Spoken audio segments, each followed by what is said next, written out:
Why do I do what I do? Until the life story assignment, I had never taken the time to think through how I got to where I am in my career. Working with struggling college students is not at all what I planned for myself. I absolutely love it, but how did I get here? How do you get someplace you made no plans for, but it's exactly what you should be doing? Let's start where high school ends and college begins, where I thought I was beginning to plan my life. I loved math and was relatively successful in my math classes. Okay, I'll be a math teacher. I entered Appalachian State University with the goal of majoring in education and teaching high school math. I was going along, doing pretty well in my math and education classes.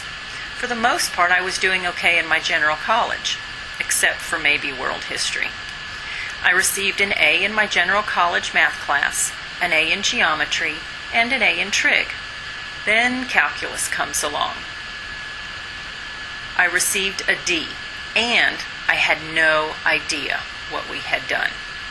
I went ahead and registered for Calculus 2 and failed it soundly. Is this math? I really think they had to put calculus somewhere, so they put it in the math department. Knowing I had to pass 3 calculus classes, I decided to change my major. I had taken a computer programming course, Fortran, and earned an A with relatively little effort. Computers were the up-and-coming thing in the early 80s, so I decided to major in computer programming. Don't get excited. What I know, or once knew, is completely obsolete. For those of you that know what punch cards are, you will understand just how obsolete. My Fortran course was on punch cards, and we literally had to dial up the building across campus to get our programs to run. I was doing well with the computer program courses, but did I really want to sit at a desk communicating with the machine all day for the next 30 to 40 years? No. So I had to change my major again. You cannot graduate without a major, I asked. What to major in? I enjoyed making and designing things, a relatively crafty person. Let's try industrial arts. This is fun. I like this.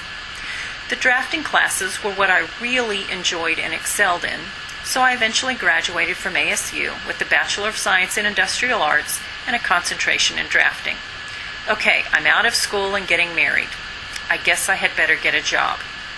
After applying to a couple of local architect firms and not even being considered, decided, need to get a job. Any job. I had worked part-time at a child development center while I was in college, and they had a few full-time positions open. I took a position working as a teacher's assistant in the 4-year-old room. I loved the work and eventually worked my way up to head teacher. After I had been at the center for 10 years, my husband and I decided it was time to start a family. Since I was only making minimum wage, we decided we could get by if I were to quit work and stay home with our daughter, something I desperately wanted to do. When Sarah started kindergarten, I was able to return to work part-time. Substitute teachers were in need at my daughter's elementary school, and that position would allow me to be home in the afternoons and summers.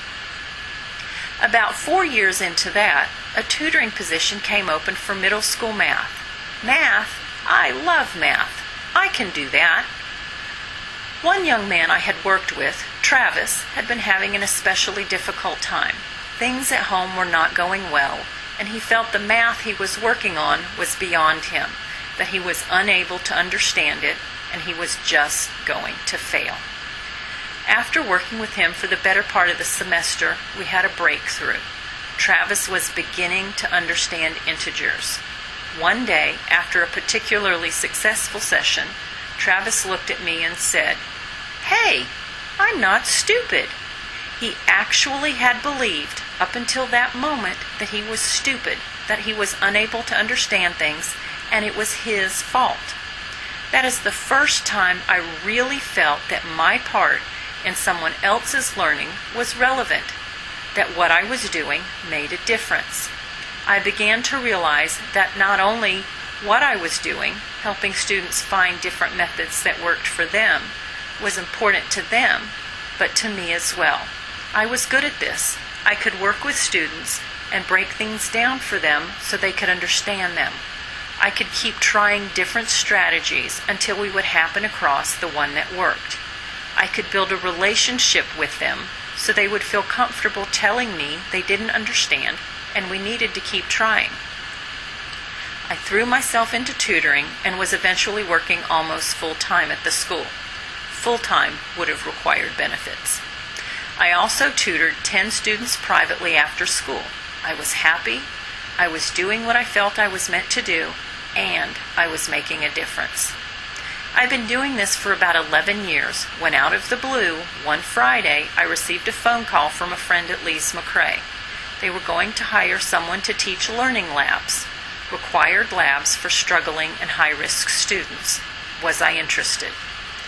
My husband and I had been discussing how little my tutoring position paid. Our daughter would be going to college soon, and I was not bringing much money into the household at all. But I was doing what I felt I was supposed to be doing. Well, looking into the position at Lees McRae wouldn't hurt. I could gather information and go from there. I worked all weekend getting my resume together. I had not done a resume in 30 years. I turned in the resume on Monday and was called to come for an interview on Wednesday. After the interview, I told my husband that I just had to get that job. I could so do that and do it well. I was called on Friday and offered the job. I did not realize that I was ready to move on and change jobs until I was in the new position and it fit perfectly.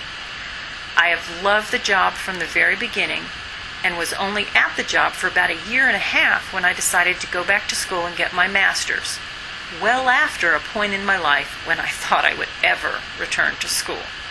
My goal now is to finish my master's degree the same May that my daughter finishes her undergraduate degree and keep doing what I'm doing, working with struggling college students and finding new and better ways as I go.